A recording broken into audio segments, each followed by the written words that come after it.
On August 3rd, 2024, I did the unthinkable. I did something that my younger self would be utterly shocked to hear, and that's run a half marathon. Do you think that running a half marathon is out of reach?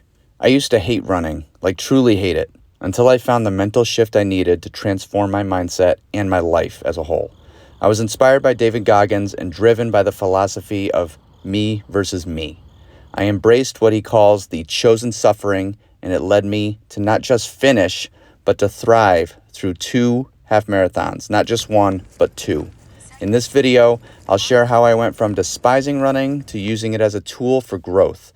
I'll walk you through lessons from my first half marathon, how I improved in my second, and the life-changing approach to goal setting that made it possible. Whether you're just starting out or looking for motivation to take the leap, this is your sign to stop waiting for someday and start today. As far as David Goggins goes, it all started with my brother-in-law, Ryan. He said to me one day, he said, "Hey, I'm training for this half marathon. You want to do it with me?" And prior to that, the most I've ever run was a 10K. Granted, it was all uphill in the sun, but it was still the longest I've ever run up to that point. So I was like, I don't know. My response to him was, maybe someday.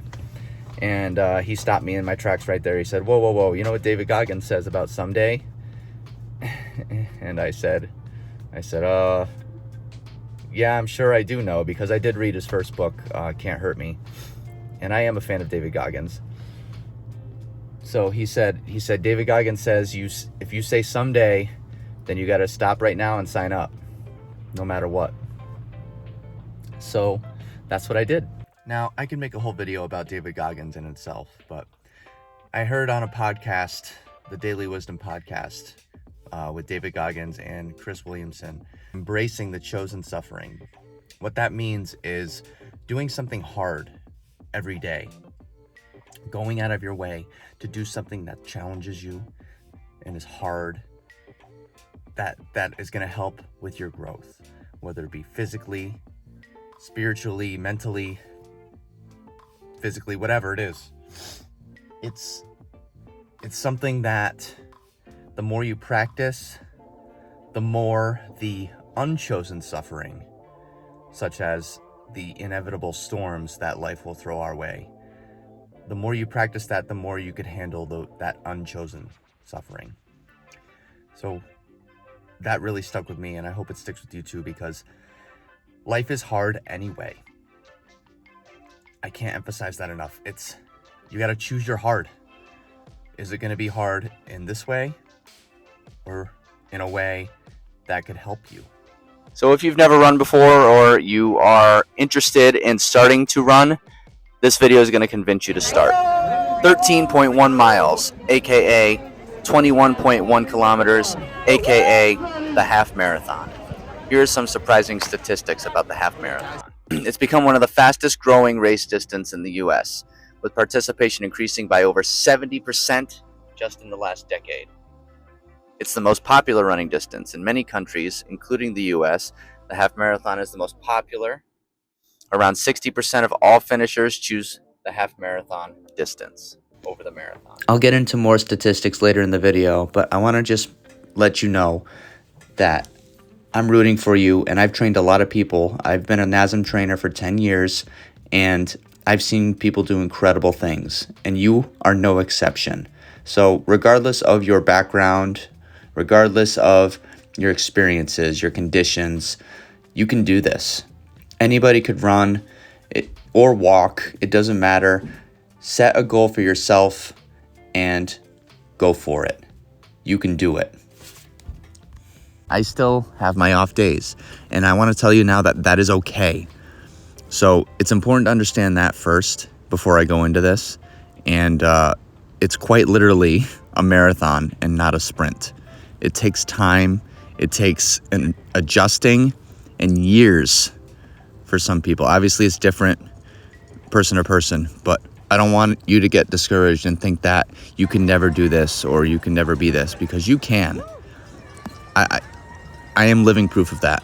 When I think about marathons, or what one of the biggest misnomers or misconceptions about running a marathon, or any distance for that matter, for me, before I did, was that I thought it would be torture somehow. I thought it would be a way of, you know, why would I used to hate running. I used to not know anything about it. I used to just dismiss it right away. It used to be really hard for me. I grew up with asthma. It was always something that was very hard for me to do. Like, I ran like a 12-minute mile in grade school.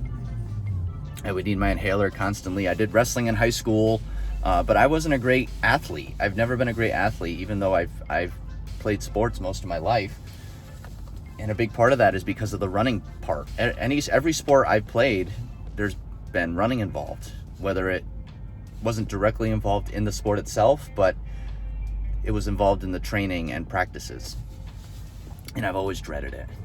But I've realized with running especially, and I go over this in my other video too, that the more I did it, the better I got at it. That doesn't mean it's easier. It still means it's hard, but I would get better at it. In turn, it would boost my confidence, and it would make me look forward to it more, because the better you are at something, the more you're willing to do it and the more enjoyment you get from it. And that's what happened to me. I just would constantly do it growing up for these sports that I was playing, because, you know, maybe it's because I felt like I had to, which kind of was. But that's the great thing about sports, and this is why I encourage sports for everybody, especially young kids, is it shows you, and it builds character, and it builds discipline, and it builds that work ethic.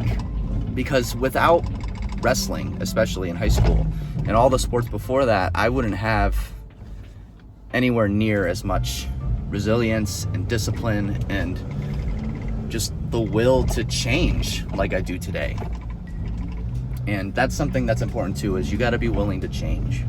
You got to be willing to do things that other people are not willing to do, because we are a mimetic society.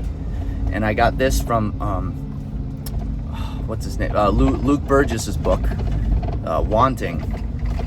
But it basically talks about mimetic desire, and about how we desire what others around us desire. So that's another great thing about marathon running, actually, is you get that like adrenaline rush from everybody else doing it, and just all the people around you, all the uplifting just crowds and encouragement. But all that aside, I actually didn't even pay attention to any of that during my marathons. During mine, I like to picture that I was the only one running. And that's for a couple reasons, but the main one is it's meditative for me. It's meditation. Running in general is meditation, and I've never really been a competitive person. I think that's actually been a turnoff for me. So for me personally, I like to imagine I'm the only one, because it's just me against myself out there. It's just me against myself out there. And I want you to think about that too. Like, that's really helped me. That's been a game changer in my life, is not caring what others think the older I get, and pretending that it's just me against me. And that's, I shouldn't even say pretending. It is only you against you. It shouldn't be you against anyone else, because we're all different. We all have such different minds, such different anatomies, such different bodies, such different goals. You cannot compare. Comparison is the thief of joy. I'm going to throw a lot of quotes and cliches during this video, but it's so true. Comparison is the thief of joy. And as long as I am better than who I was yesterday, that's all I could ask for. I couldn't possibly be happier with any other outcome. So I ran 2 half marathons this year.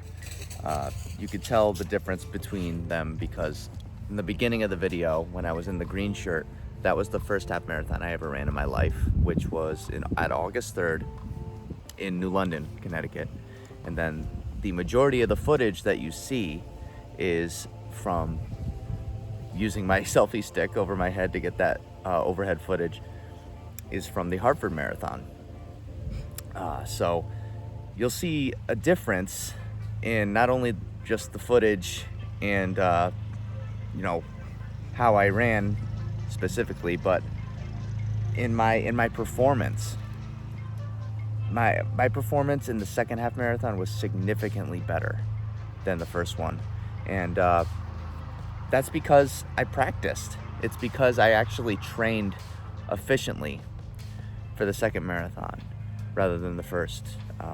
But I think that's normal to an extent. I think if you just start something, it's going to be harder, and it's going to be, you're not going to do as well. I believe that mental prep is equally as important as the physical, and this goal-setting approach was literally a game changer, and I know it could help you too. Before I get into that, though, it's important to understand what the, quote, average time for marathon is. More than 2 million people run half marathons annually worldwide, making it one of the most common race distances across the globe. The average finish time of a half marathon is around 2 hours and 10 minutes, with elite marathoners finishing in just over an hour. That brings me to my time. So I set 3 goals going into this half marathon: A, B, and C goal. My A goal, which is my preferred goal to hit, would be to finish in under 2 hours and 25 minutes. B goal was just to finish without stopping, so which means continuously running and don't go into a walk. So if you don't know the difference, there is a technical difference. And my sister-in-law told me this when we were watching the Olympics. There's a power walking event, apparently. I didn't even know. So to be considered a run and not a walk, one of your feet needs to be on the ground at all times to be considered a walk. If both your feet leave the ground at any point, that's considered a run. And my C goal was to just finish, preferably under 3 hours. My time ended up being 2:27. And while this time wasn't my A goal, it was darn close. So I was very happy with that. And I could come up with reasons why I didn't hit my goal, but I'm okay with failure. I really am, because it helps me grow. After my first half marathon, I knew something had to change. I didn't want to just survive the next race. I wanted to thrive. So for my second one, I completely overhauled my approach, and it made all the difference in the world. I went under that arch. I saw that finish line in sight. I saw all the people around me cheering, all the encouragement, all the adrenaline, all of the training up to that point. I did Nike Run Club training through the app. Highly recommend it, by the way. 3-month program. I started sprinting as fast as I could, and at that moment, nothing else mattered. Everything was just so incredible. And you'll see my time there, 2:17. It was pretty much, 10 minutes faster than my first marathon. So that right there gave me such self-respect and accomplishment.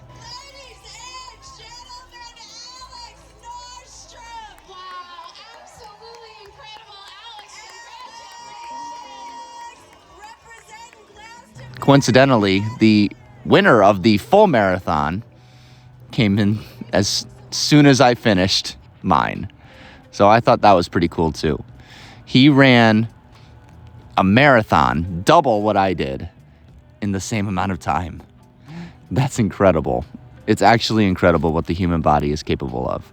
And that's another cool thing about it, is like, it's incredible the limits that the human body continues to surpass. It's just, I think that running is attainable by everybody.